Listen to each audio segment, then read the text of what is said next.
Napag-usapan natin ang patungkol sa laban nitong sila Venom. Ito ay subordinate nitong si Diablo. Pero bago natin simulan itong video na ito, ay i-roll muna natin ang intro. Hello everyone and welcome to my channel, ang inyong source ng Tagalog na Tansura Contents. Sa channel na ito ay pinag-uusapan natin ang mga nangyayari sa may Tansura universe. So without further ado, let's get into the video. Nung tinamaan ng atake itong si Arios, na-realize niya na kailangan niya na magseryoso. Ininda kasi ni Arios itong atake na ito.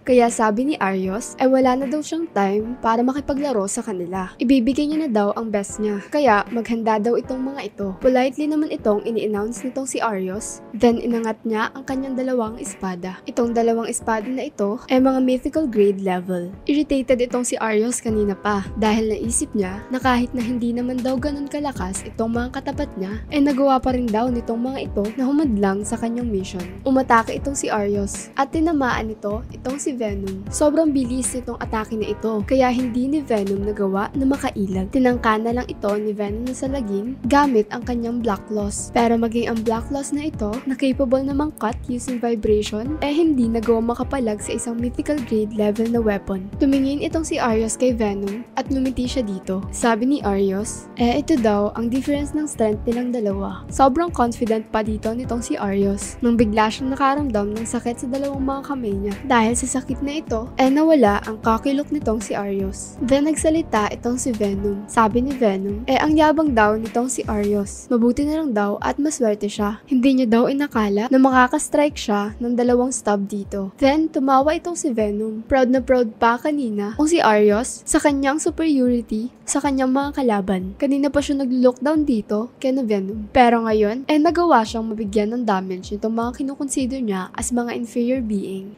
Hindi talaga siya seryoso makapaglaban kanina. Pero ngayon, seryoso na talaga siya. Tapos nagawa pa rin na makapag-deal ng damage nito sa kanya. Hindi naman siya naging careless. Hindi siya nagbaba ng guard niya. Mukhang sadyang malakas lang din talaga itong sila Venom. Nagalit sa kanila itong si Arios. At sabi ni Arios, ito daw pala ang hinihintay nitong moment. Kasi intentionally rin pala na nagpatama itong si Venom para makapagbato siya ng counter-attack kay Arios. Sabi ni Venom, akala niya raw hindi siya makakascore. Pero mukhang mas madali daw pala ang makatama dito compared sa kanyang inaakala. Or maybe ay maswerte lang daw siya ngayong araw. Itong si Venom mahilig mag-express ng kanyang true emotion. Hindi siya nagtatago o sumusubok naman din lang gamit ang mga word. Maswerte rin talaga itong si Venom. Pero lalo na i-amplify ang kanyang pagiging swerte dahil sa presence itong si Masayuki. Kaya kapag magkasama itong dalawang ito, palagi silang okay. Dahil dito, nagkaroon ng mindset itong si Venom na dahil sa kaswertehan niya nga, palagi magiging mas maganda ang mga resulta compared sa kanya na-i-imagine. Nagsalita itong si Arios. Sabi niya, hindi niya daw iisihan itong si Venom. Sabi naman ni Venom sa kanya,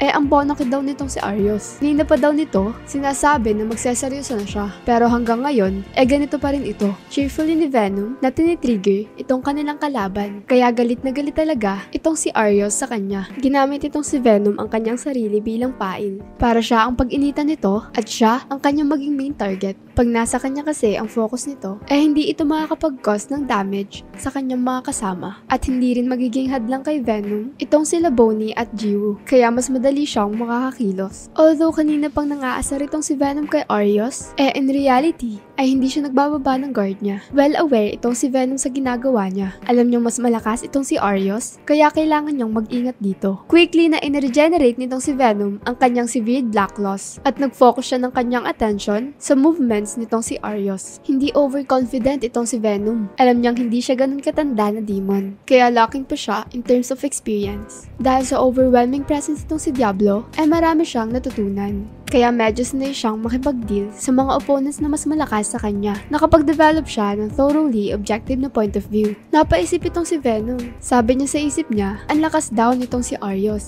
Maliban daw sa kanilang good luck, ay completely outlast daw sila nito in terms of strength. Kailangan niya daw na makipag-switch ng position kay Bonnie. Hindi na daw siya pwedeng manatili as a decoy. Kailangan niya na daw na maging attacker. Kasi ito ang nakikita niyang way para makapag-deal sila ng mas mataas na damage. Si Venom ang naging decoy nung una kasi nakita nila na itong si Venom ang pinakamahirap na patayin sa kanilang grupo. Normally, si Bernie talaga dapat ang naka-assign sa role ng main defender. Siya dapat ang shield ng kanilang team. Pero ngayon nga, gagawin nila itong decoy. Si Venom ay isang demon. Wala siyang weakness na trait ng mga human. Kaya siya talaga ang iniharap nila kay Arios. Kahit na itong si Venom, tamaan ng kritikal na atake, hindi siya magdudugo hanggang sa mamatay. Kaya sa kanilang lahat, siya talaga ang pinakamahirap na patayin. Pero naisip rin dito nitong si Venom na hindi daw imposible na mapatay siya nitong si Arios. At kapag napatay daw siya nito, magte-take down ng at least several hundred years ang kanyang resurrection process. At ayaw daw niya na maghintay ng ganon katagal. Kaya ini-sharpen nitong si Venom ang kanyang mga senses para hindi siya tamaan ng mga atake nitong kalaban. Nakita rin nitong si Laboni kung gaano ka-desperate ngayon itong si Venom. Kaya nagmadali sila para tumulong.